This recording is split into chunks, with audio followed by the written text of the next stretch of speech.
प्रेम करा सत ज्ञान से और जिंदगी सवर जाई। हरि भजन मैंने लगाव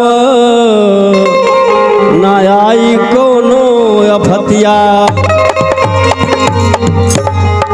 मौर्य जी एगो आत्मा शरीर छोड़तिया जातिया बतरनी के घाट पे देखतिया का कि सब लोग जन बा पार हो जाता। हम जब डेग डाला तनी तो जरे लगाता पूरा शरीर का बात है। तो का कहती है आत्मा और तेज तरनी में धारा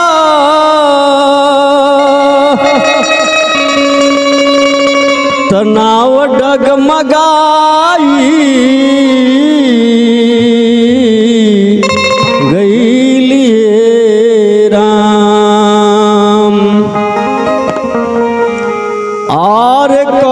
विधि उतर विपार कौन विधि उतर विपार तमति चकराई गई है राम। उतर विपार मति चकराई गई है राम। जब तरनी में धारो नाव डगमगाई गई है राम। कौन विधि उतर विपार कौन विधि उतर विपार मति पगलाए गई है राम। कौन विधि उतर विपार मति पगलाए गई है राम।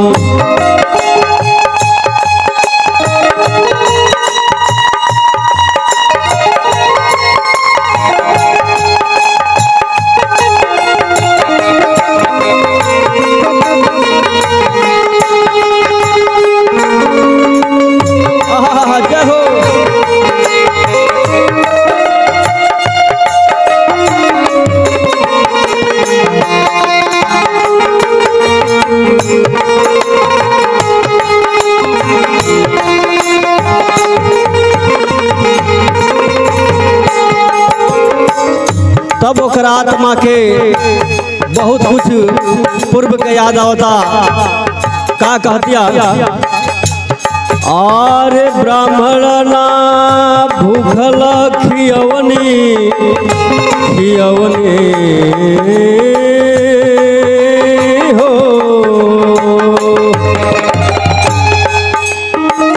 ब्राह्मण ना भूखल खियवनी माया में लपटाई गई है राम।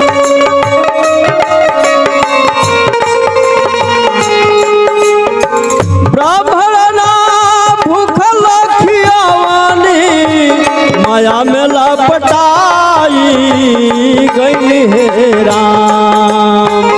एक न बछियो छुआवनी एक न बछियो छुआवनी मति पगलाए गई है राम। एक न बछियो छुआवनी मति पगलाए गई है राम।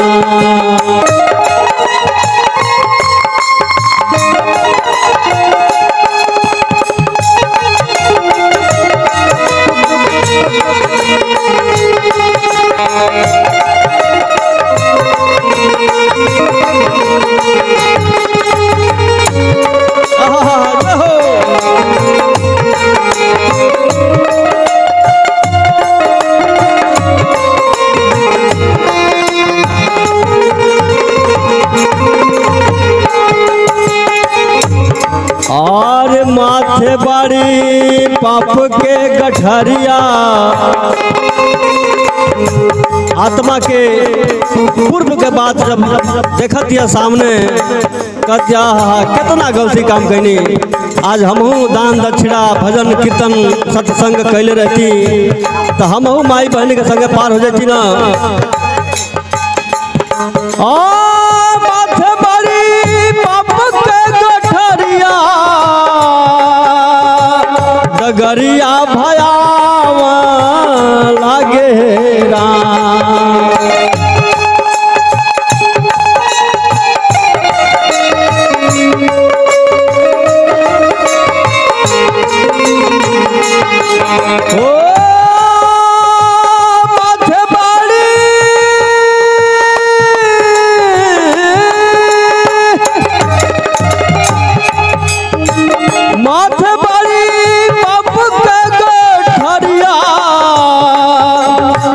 डगरिया भयावा लागे राम। कैसे के जाई वही पार, कैसे के जाई वही पार मन पछताई गइल राम। कैसे के जाई वही पार, कैसे के जाई वही पारत मन पछताई गइल हे राम।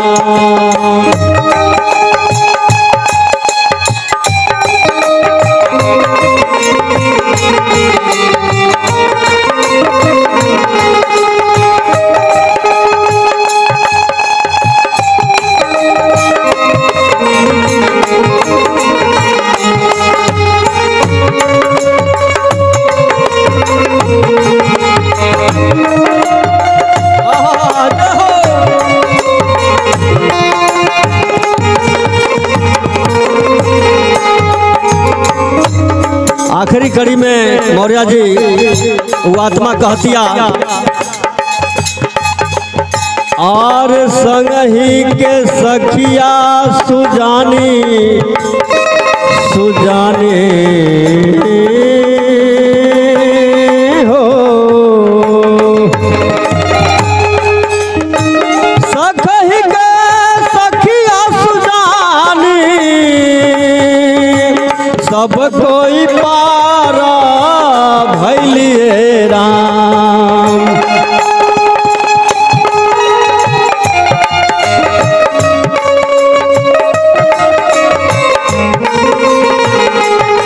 ओ सगहि के सखिया सुजानी सब कोई पार भैलिए राम।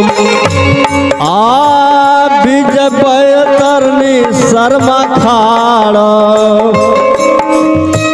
विजय तरनी शर्मा खाड़त बड़ी कठिनाई भैली राम। विजय तरनी शर्मा खाड़, विजय तरनी शर्मा खाड़त बड़ी कठिनाई भैली राम।